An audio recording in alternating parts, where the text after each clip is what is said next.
हर हर महादेव, देवों के देव महादेव के चरण में प्रणाम करता हूँ। दुर्गा माँ के चरण में प्रणाम करता हूँ। सरस्वती माँ के चरण में प्रणाम करता हूँ। गणेश भगवान के चरण में प्रणाम करता हूँ।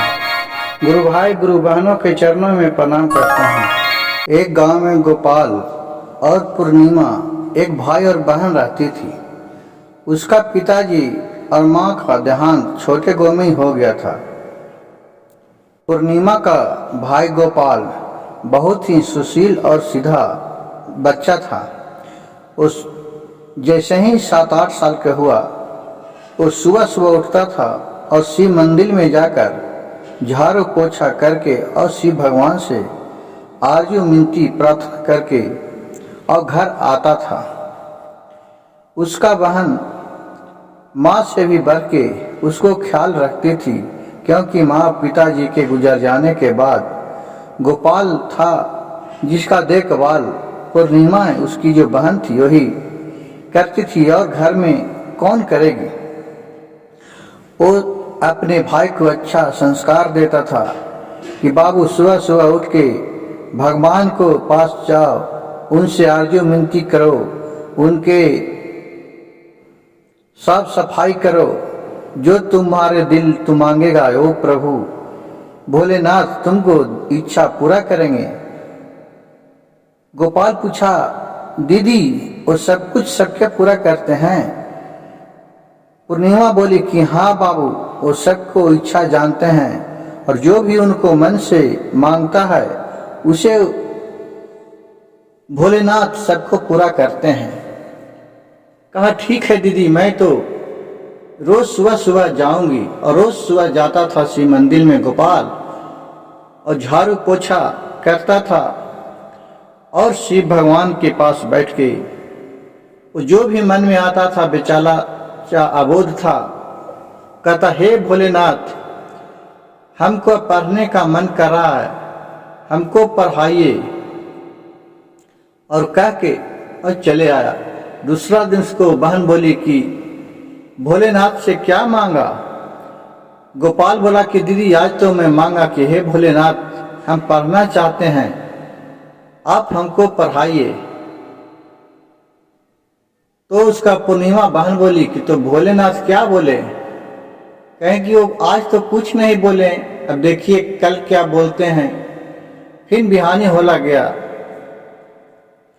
झाड़ू पोछा लगाया और फिर देख रहा कि बगल में एक किताब और कॉपी रखा हुआ है, लेकिन वो लेके चला आया, लेकिन उसको पढ़ने नहीं आता है।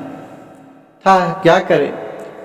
उसका दिन उसके टोला मोहल्ला के जो एक था रमेश नाम के उसका दोस्त, वो उसके घर आया और उसके मम्मी, ये बेचारा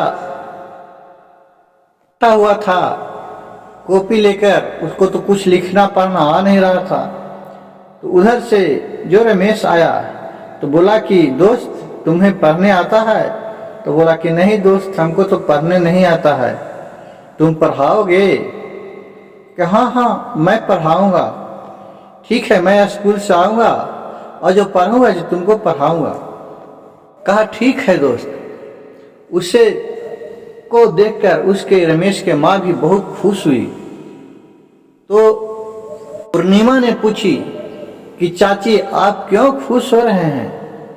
कहा कि देखो कम से कम इसके पास आया तो मेरा जो रमेश है, जो कम से कम उधर से ट्यूशन और स्कूल से पढ़ के आएगा, तो इसके पास जो भी पढ़ेगा वो तो पढ़ाएगा।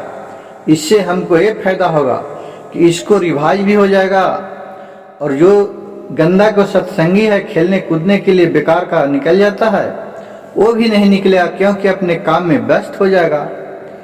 कहा कि हाँ ठीक है चाची। और फिर उसी तरह खूब पढ़ने लगा मन लगा के, और पढ़ने में बहुत तेज हो गया, लेकिन भगवान के पास जाने के लिए नहीं छोड़ा था। अब ये गरीब था, इसके पास तो कुछ था नहीं। अब शिव गुरु के मंदिर में जाके भोलेनाथ के मंदिर में बोल रहा है कि हे महादेव मेरे पास तो पैसा नहीं है, अगर मेरे अच्छा स्कूल में एडमिशन हो जाता तो कितना अच्छा रहता। मेरे तो माँ बाप भी नहीं हैं कि मेरे पढ़ाएंगे। माँ बाप सब हमको आप ही हैं, आप ही के शरण में आए हैं, आप ही भोलेनाथ हमको पार लगाइए। उसी को बगल में एक दिनेश नाम के गांव के सेठ था, वो सुन रहा था। सेठ का लड़का कहा कि अच्छा, इसको तो पढ़ने का बहुत इच्छा हो रहा। उस पर उसको तरस आ गया और कहा ठीक है, मैं इसको पढ़ाऊंगा। और वो बात करके अच्छा स्कूल में उसको एडमिशन करवा दिया।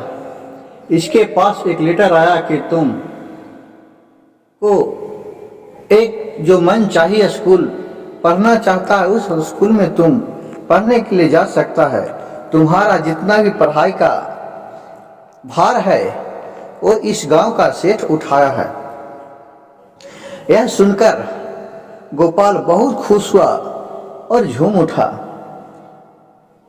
लेकिन नित्य दिन वो भगवान को सेवा करने के लिए भोलेनाथ के मंदिर जाना नहीं छोड़ता था।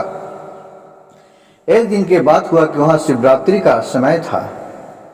उस मंदिर का पुजारी ने एक उसी गांव के लड़का को सब देखभाल करने के लिए रखा था। मंदिर का जितना भी जेवर पाती, सोना चांदी जो भी चढ़ावा आता था, उसी को रखा था।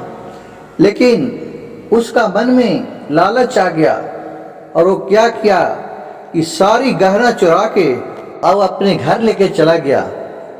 और वो सोचने लगा कि चलो यहाँ आएगा तो जे रोज सुबह सुबह गोपाल आता है तो उसी को बदनामी होगा। जब पुजारी आए शिवरात्रि के दिन वहां जेवर पाती चढ़ाने के लिए खोजने गए, शंकर भगवान का श्रृंगार तो देख रहे हैं कि कुछ है ही नहीं है। अब वहां हुड़दंग मच गया कि भाई नहीं है, तो कौन ले गया कौन ले गया। तो सब पर वही लड़का ने छरंग लगा दिया कि जो रखा था वो बोला कि हो सकता है कि गोपाल रोज सुबह सुबह आता है, वही अपने घर लेके चला गया होगा। सब उसी को बात में आके गोपाल के घर चला गया। गोपाल के बहन दरवाजे पर खड़ा था। चाल किया तो उसको बहन पूर्णिमा आई, बोली कि क्या है चाचा, आज सुबह सुबह हमारे घर सब इतना आए हैं। कहे कि सुनो पूर्णिमा, तुम्हारे भाई जो गोपाल है वो मंदिर का शिव भगवान का जो भी चढ़ावा था गहना पाती वो सब चुरा के लेके चला आया है। गोपाल को नेचर उसका बहन खूब अच्छी तरह जानती थी, क्योंकि उसके साथ रहना सहना सब था। कहा कि एक हो नहीं सकता है, गोपाल ऐसा काम नहीं कर सकता है। मैं गरीब हूं तो क्या हूं, लेकिन भगवान का चीज नहीं चुरा सकते हैं, मैं किसी का चीज नहीं चुरा सकते हैं। भले मैं आधा पेट खा कर रह जाऊंगा, लेकिन गरीब लोग एक सच्चे दिल का आदमी होता है। ये जितना भी है वो सेठ लोग का मन में लालच ये सब रहता है, लेकिन गरीब लोग का पावर अन्न ही मिल जाता है, उसी में वो बहुत खुश रहता है। ये सब सुनकर गांव वाले मानने नहीं लगे, लेकिन बोला ठीक है, उसी शर्त पर चलिए कि चलिए इसका फैसला भोलेनाथ ही करेंगे। और पूर्णिमा और अपने भाई को लेके चले आया। वो भोलेनाथ से पूर्णिमा और गोपाल अर्ज विनती करने लगा कि हे भोलेनाथ, आप जगत के रखवाले हैं, आपसे कोई छिपा नहीं है। इस जो भी जेवर ले गया है उसको आप सब आदमी के सामने आप देखिए और कीजिए। आपका कोई नहीं जानता है कि आप क्षण भर में क्या कर सकते हैं। उसका पूर्णिमा का एक जुगाड़ सोचा। ये अच्छा है, वो कहा एक अगरबत्ती होती रखा था, वो अगरबत्ती जो बनाते हैं हाथ से, इल्ला धूपबत्ती, वो धूपबत्ती को 3 गो बराबर बराबर भाग में करके और शंकर भगवान के पास एक चौकी था, उस चौकी पर रखा और सभी से बोला कि देखिए ये 3 अगरबत्ती है, जो चोर ये चुरा के ले गया है उसको घर में यहाँ से जाके उसको आंख में आज 2 बजे रात के ये अगरबत्ती एक है, ये दोनों आंख में घुस जाएगा। और इतना सभी आदमी के पास कह के और वो चले गए और चुपचाप नुका के देखने लगी। रात को जब 12 बजे रात हुआ तो इसका जुगाड़ सोचा, जो चुरा के ले गया था वहीं का, जिसको जिम्मा दिल था देखभाल करने के लिए, वो देखा कि नहीं अगर बत्ती रहेगा न मेरे आँख में जाएगा। वो क्या किया कि अगर बत्ती को चुराने के लिए वहाँ गया और अगर बत्ती लेके वहाँ से भागने लगा। जब एक गुदाल करने लगा चोर चोर पूर्णिमा, तब वहाँ के सब लोग आके पकड़ लिया उसको और फिर उसको मारने लगा और बोला पूर्णिमा की देखिए यही आदमी के पास संपत्ति है, भोलेनाथ के चढ़ावा यही ले गया है। ने बोला कि क्यों तू ऐसे कह सकते है, पूर्णिमा की यही ले गया है। कहा कि मैं शाम में अगरबत्ती रखा था, बोला था कि जो चोर होगा उसके घर में जाके उसके दोनों आंख में अगरबत्ती घुस जाएगा। वही अगरबत्ती देखिए 12 बजे रात के आके चुरा के ले भागा जा रहा था कि ताकि इसके आंख में नहीं घुसे अगरबत्ती। कहा कि हाँ, उसको खूब लोग मारने लगे। तो फिर लाके वो कहा कि हाँ हम ही ले गए थे ये, और फिर लाके सारे जेवर उसको गहना दे दिया और फिर गांव वाले उसको वहां से निकाल दिया। को गांव वाले बोले कि आपको कैसे मालूम था कि यही चोर ले गया। कहा कि देखिए ये हमको क्या मालूम रहेगा भैया, ये सब सिर्फ गुरु का महिमा है। मैं जब उनके ख्याल में यहाँ ध्यान लगाए हुए थे तो उन्हीं का जुगाड़ सूझा कि ऐसा करके देखो चोर अपने आप सामने आ जाएगा और तुम किसी से नहीं बताना। और मैं यह उपाय करके देखा और फिर गोपाल को बहुत अच्छा नौकरी लग गया, वो कलेक्टर बन गया जिला के। और फिर वहां से आया तो अपने बहन को चरण छुआ, भोलेनाथ के चरण छुआ और बहुत